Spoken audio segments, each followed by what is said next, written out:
Nem se lembrem da idiotice do seu pecado, nem da sua agravamento, nem do perigo disso e da ira de seus pecados merecem, de modo a serem tocados no coração e afetados diante de Deus ou confundidos.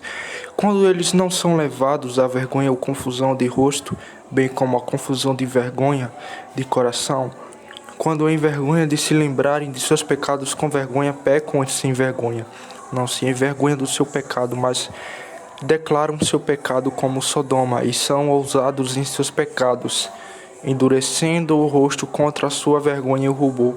Quando as pessoas se tornam sem vergonha em seus pecados, sem vergonha em sua apostasia, sem vergonha em sua decepção, sem vergonha, apesar de todas as suas corrupções, sim, sem vergonha de continuar em seu pecado, apesar de todas as convicções oferecidas. Ponto D. Quando eles não são levados ao silêncio para não abrir a boca contra Deus em sua própria defesa, quando eles abrem a boca e dizem que são inocentes e a controvérsia permanece. Tu dizes, porque sou inocente, certamente a sua ira se desviará de mim. Eis que te implorareis, porque dizes, não pequeis. Jeremias 12:35. Quando se levantam em sua própria vindicação, com boca aberta em vez de abrir a boca para confessar seus pecados e justificar o Senhor, quando eles não confessar seus pecados, quando eles não abrirem e justificarem seus pecados, quando eles não confessar livremente, nem confessar plenamente, nem confessar nacionalmente ou como igreja que pecaram, antes abra a boca para se justificar e condenar aqueles que visam e se esforçam para confessar ou testemunhar contra seus pecados. Terceiro, é assim que uma alma é verdadeiramente humilhada, quando aprende Deus como verdadeiramente pacificador e satisfeito em Cristo Jesus. Portanto, veja então, ó miserável caso de pecadores seguros, que não conhecem a Deus em Cristo. Eles não se lembram de seus pecados contra Deus. Eles pecam sem vergonha, e eles têm a boca aberta contra Deus, vindicando-se e justificando-se. Eles se gloriam em sua vergonha. Eles não vê sua pecaminosidade. Quarto, veja, portanto, qual é a causa de tão pouca humilhação, porque há tão pouca fé no Evangelho da paz, a incredulidade em não saber e lembrar que Deus é um Deus pacificador em Cristo. É a causa principal disso, portanto, eles não se lembram de seu pecado. Eles estão em guerra contra Deus.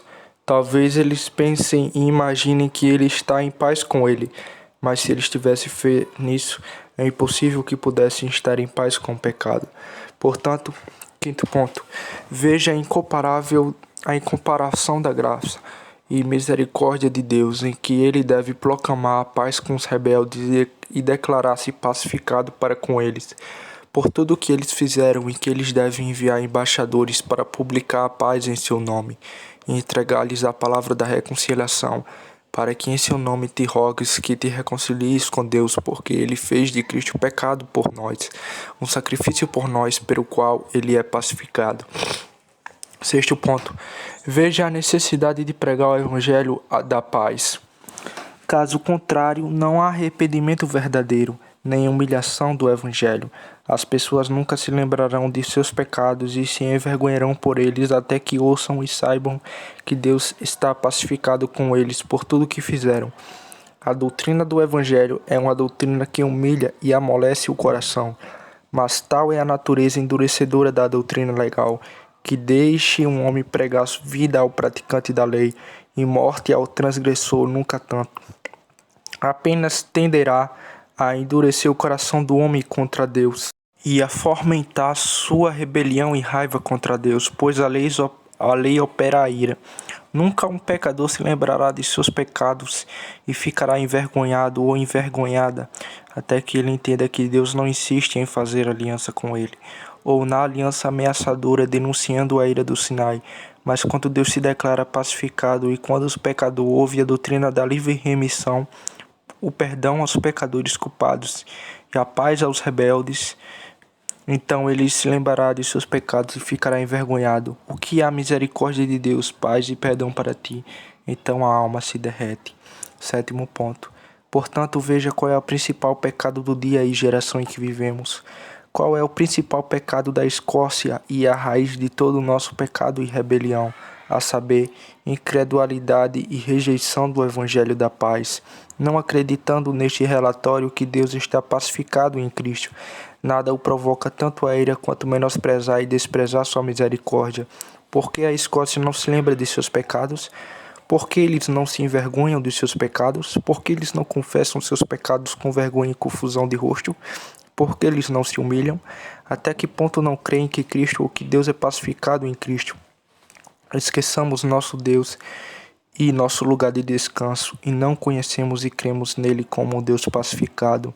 Nada acende sua ira tanto quanto o menosprezo de seu amor, porque ele parece em suas armas contra nós, mas porque recusamos a paz que ele proclama, porque ele está armando poderes papistas contra nós e aparecendo em fúria, mas porque rejeitamos o seu favor, ele pode justamente nos deixar provar a amargura da guerra, porque detestamos a doçura da paz, a paz que ele proclama por meio de Cristo.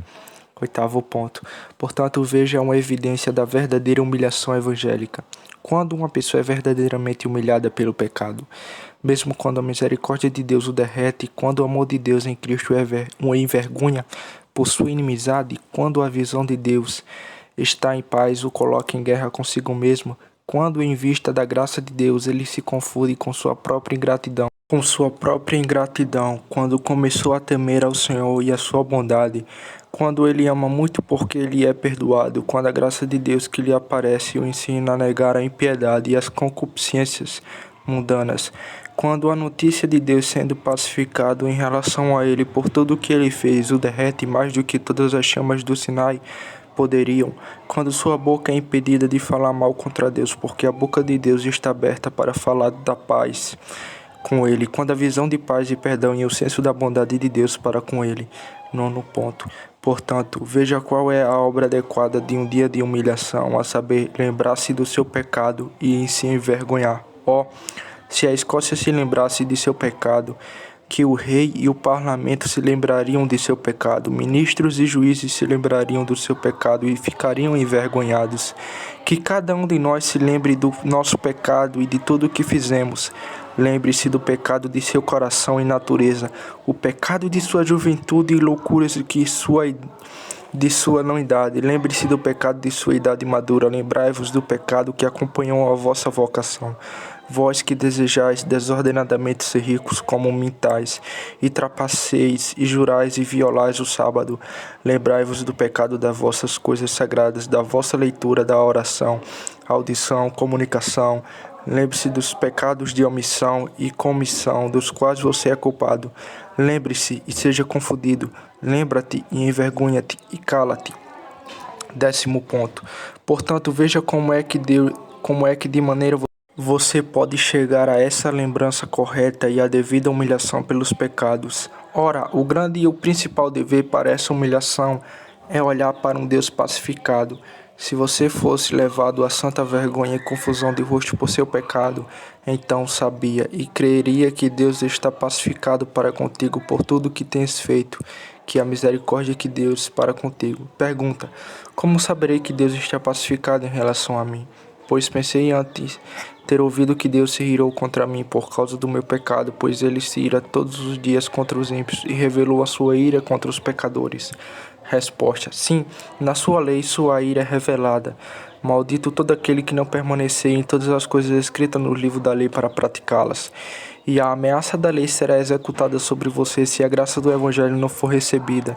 E como você deve saber, a ira de Deus é o que você está sujeito, porque é revelado na lei. Assim você pode saber que a misericórdia de Deus é o que você pode obter, porque é revelada no Evangelho. E é a vocês que esta misericórdia é dada na dispensação do Evangelho. Para você a porta da esperança está aberta. Deus nos ordenou ir e pregar o Evangelho a toda criatura. E o que é que este Evangelho de paz? Mesmo que Deus esteja pacificado em Cristo para contigo por tudo o que tens feito. Objeção: mas Deus não tem propósito ou desígnio de misericórdia para com todos, e portanto, como posso aplicar esta oferta do Evangelho a mim mesmo?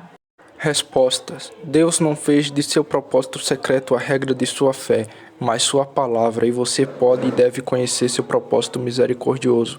Se uma vez você acertar, aceitar sua palavra e acreditar em sua palavra, dizendo: estou pacificado para contigo, para tudo o que fizeste. Mas diga você: sou um monstro do pecado, sou um velho pecador, um pecador endurecido e de coração forte. Bem, mas ouça a sua palavra dizendo em Cristo: estou pacificado para contigo por tudo que tens feito. Infelizmente, mas finha o mal como pude. Não mais, ele diz: estou pacificado para contigo por tudo que tens feito. Objeção: mas desonrei a Deus, afrontei a Cristo, afrontei o Espírito, prejudiquei meu próximo e fiz muitas vilanias das quais você nada sabe. Bem, mas é tudo isso? Diz Deus: eis que eu estou pacificado em Cristo e estou tranquilo para contigo por tudo que tens feito, diz o Senhor Deus. Aí você diz: mas eu fiz mais maldade do que qualquer pecador antes de mim. E se você soubesse o que eu fiz, você não passaria nem diria que há paz na mente de Deus para comigo. Resposta: ora, pouco importa o que eu penso ou digo, mas eu ouço o que Deus diz. Ele está dizendo. Você não pode pensar isso, mas meus pensamentos não são os seus pensamentos, pois assim como os céus são mais altos que a terra, meus pensamentos são mais altos que os seus pensamentos. Ora, Senhor, diz você, se for esse o caso, que Deus está em Cristo pacificando em relação a mim, por tudo que eu tenho feito, pensando e falado contra ele, esta é uma doutrina tão surpreendente graça em Deus manifestada para contigo, que estou confuso com os pensamentos dessa graça maravilhosa, e estou confuso com os pensamentos da minha maldade lamentável contra um Deus tão misericordioso. Você é assim? Confundido que você esteja no grande nome de Deus e envergonhado até o pó. Esta é a grande coisa para a qual Deus quer que você traga, tornando conhecido seu pacto de graça para você mesmo, para que você se lembre e seja confundido, e nunca mais abra a boca por causa da sua vergonha, quando eu for pacificado para contigo por tudo que tens feito, diz o Senhor Deus.